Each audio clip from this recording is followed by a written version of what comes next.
Hello, class. My name is Mario Larios, and today we're going to be talking about how social media affects our society today. So, first of all, what is social media? Social media is something that enables us to create and share content with. Alright, so you're probably thinking, what was the first social media we've ever had? Well, I got the answer for that. It goes back all the way to the Telegram in 1972, where I guess the Telegram was sharing letters back and forth. After that was the numeric post, which that was more for banking. It shared data and all that. After that came the telephone in 1890. From that, we got the radio in 1891. After that, 50 years later, we got the best thing ever, the computer. It was called the supercomputer in 1940. After that came the internet in 1960s and emails in 1970s. In the 1980s, the home computer was introduced to us, and everyone had computers in their house by the 2000s. So, with people buying computers in the 1980s, the communication there was called relay chats, which it was chatting back and forth online. And after that came the first social media in 1997 that was called 6 Degrees. It was a site. It was like a early MySpace, I guess, because you were able to have your profile, a bio about yourself, find friends, and just communicate with others. Then came MySpace and LinkedIn in the early 2000s. And with those came PhotoBucket and Flickr around the same time. In 2005 came YouTube. 2005 came YouTube. That's crazy. That's almost 11 years and that's still going strong. Okay, in 2016 came Facebook and Twitter.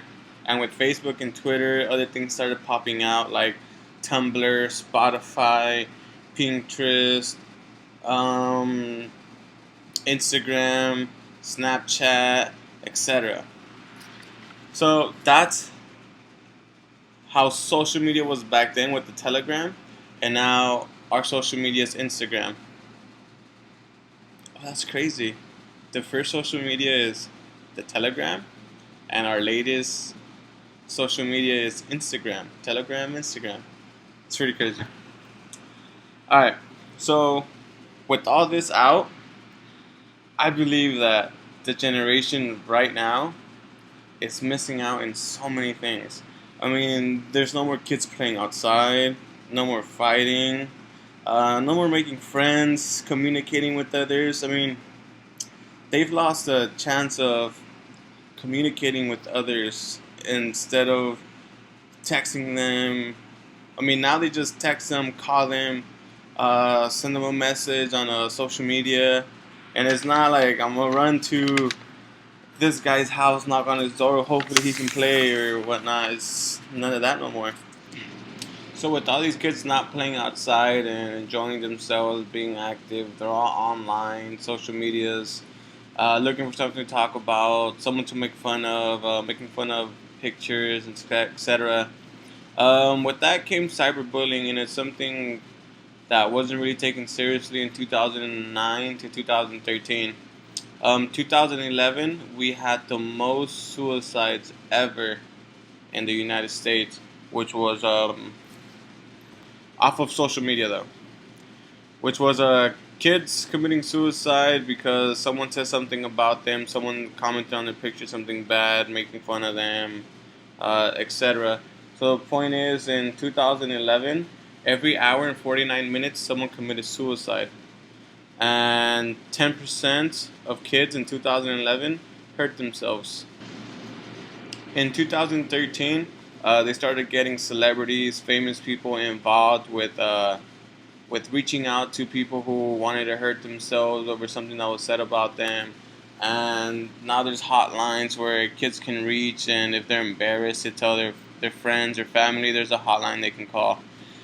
Which is great. I think it's amazing because cyberbullying is really important and we should take that seriously. I mean, there's a lot of people with innocent minds and they've never really heard something bad towards them, and they don't know how to take it. So I think we need to take care of those kids. I mean, they are the future, right? Sorry, I forgot to introduce my audience. They're right here. Hello, guys. Boom. So you probably hear a lot of people saying that the government is spying on us, the CIA, FBI, etc., and they probably are. I'm not saying it's good, but I'm not saying it's bad. I think it's for the better. I mean, it's prevented so many chaos that can happen. So at the end of the day, I think it's a good thing. So many people are paranoid. I mean, if you're not doing anything bad, you shouldn't be worried. But I think it is good. I mean, it helps prevent terrorist attacks and other events that hopefully will never happen. In conclusion, social media has bettered our society. I mean, it's allowed us to communicate with people who are out of our physical reach, and it has broadened us a better horizon. Thank you.